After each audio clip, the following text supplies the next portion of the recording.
Halo, selamat datang di channel Ruang Taktik. Di video kali ini kita akan analisis kekalahan Manchester United atas wakil Spanyol Real Sociedad 0-1. Liga-liga top dunia mulai panas. Bagi teman-teman yang bingung cari aplikasi yang cover semua liga mulai dari IPL, La Liga, Serie A, Bundesliga, dan lain-lainnya, kenalin aplikasi OneFootball. Semua berita, klasemen, skor, bahkan highlight ada di sini. Nggak perlu ubek-ubek banyak aplikasi lagi. Cukup satu saja yang gratis dan legal, OneFootball. Setelah meraih 4 kemenangan beruntun di IPL, MU kembali merasakan kekalahan. Namun kali ini di kompetisi kasta kedua, UEFA European League atau Liga Eropa. Sociedad berhasil curi 3 poin dari kandang MU dengan gol tunggal Brais Mendes yang dicetak dari titik putih. Sempat ada kontroversi soal handsball Martinez ini.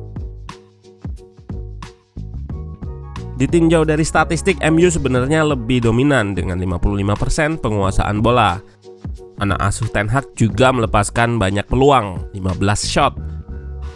Namun dari banyaknya tembakan itu hanya menghasilkan 0,84 XG.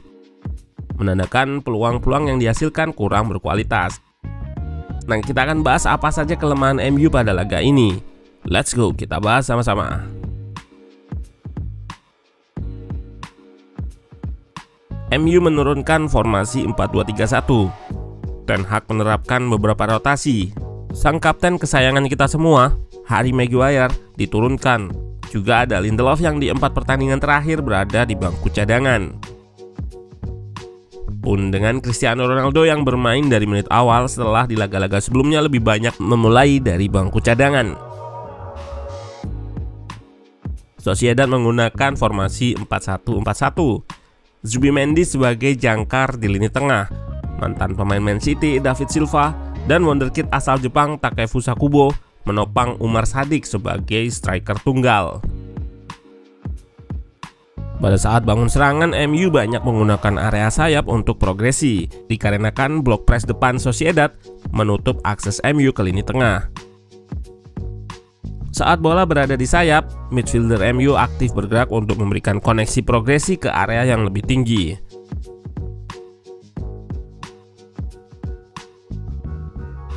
Dan saat bola berada di sisi fullback yang satu, fullback MU yang lain akan masuk ke area tengah, menjalankan peran sebagai inverted fullback guna menjadi extra man di lini tengah. Hal ini tentunya untuk mengimbangi jumlah pemain tengah Real Sociedad. Namun build up MU ini bukannya tanpa kendala. Fullback dan gelandang Sociedad akan menerapkan man-to-man marking secara ketat kepada target progresi MU. Dengan ini beberapa build up MU bisa digagalkan.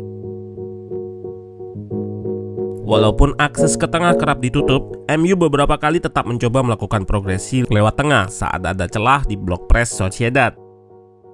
Terutama pada babak kedua saat ada Lisandro Martinez di posisi center back.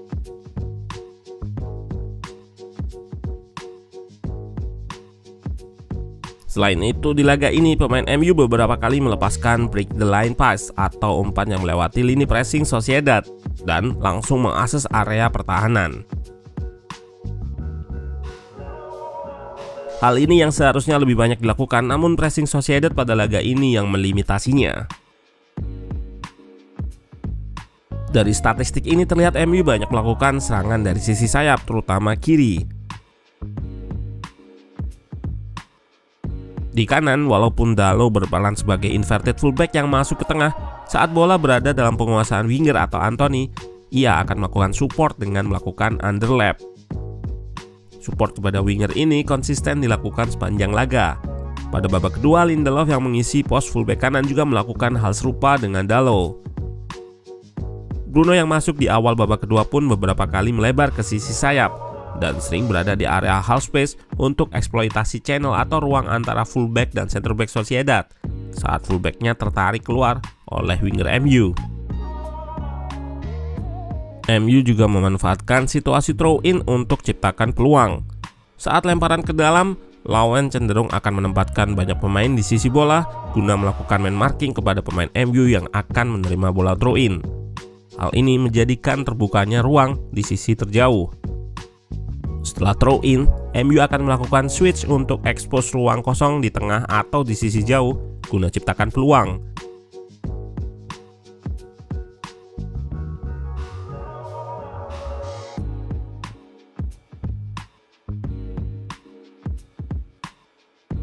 Saat fase bangun serangan, ide Sociedad cukup jelas, yaitu menjadikan fullbacknya sebagai outlet untuk progresi, serta kiper mereka, Remiro, berperan dalam proses ini. Dapat dilihat dari passing map, kiper Sociedad tersebut banyak melepaskan long ball ke area fullback. Hal ini bisa dilakukan karena lini press terdepan MU narrow atau rapat di tengah, guna menutup akses Sociedad.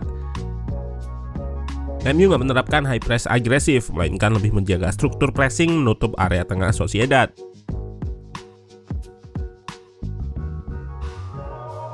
Pressing agresif dilakukan ketika ada trigger press, yaitu saat Sociedad melakukan back pass atau saat bola diumpan ke fullback. Pada babak kedua, blok press MU nggak senero atau serapat sebelumnya, dan Sociedad menempatkan banyak pemain di tengah guna overload midfield MU, sehingga beberapa kali Sociedad bisa melakukan progresi lewat tengah. Dan Sociedad mencetak gol dari titik penalti setelah Lisandro Martinez dianggap melakukan handball. Lewat aturan baru, memang tangan yang keluar dari badan akan dijatuhi hukuman. Namun yang jadi kontroversi adalah bola menyentuh kaki dulu atau deflected. Pada aturan baru nggak disebut soal ini. Namun merujuk interpretasi wasit di laga ini, bisa jadi aturan deflected dihapuskan. Jika dilihat kejadiannya bermula dari situasi corner kick Sociedad. Mereka menempatkan dua pemain di dekat area corner dan hanya satu pemain MU yang mengcover, sehingga bisa dengan mudah dieliminasi oleh tiga pemain Sociedad.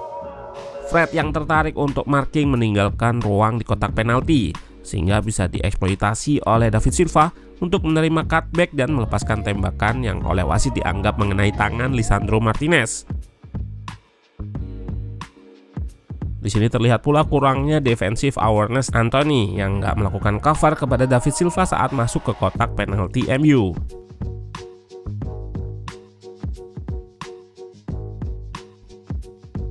Pada pertandingan di mana kedua tim sama-sama menunggu, memang akan terkesan bermain hati-hati dan kebobolan lebih dulu jadi PR MU yang belum teruji selama ini.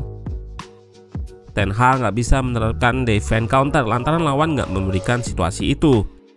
Juga, faktor diubahnya starter pada laga ini menunjukkan bahwa sebagian besar skuad belum menguasai sistem bermain Ten Hag. Double pivot yang diisi Casemiro serta Fred memang akan memberikan aspek tambahan pada ball winning atau perebutan bola. Namun ketika dapat bola, nggak bisa seprogresif saat Eriksen yang bermain menopang Bruno. PR ini yang membuat kedua pemain asal Brasil tersebut belum dijadikan starter di EPL.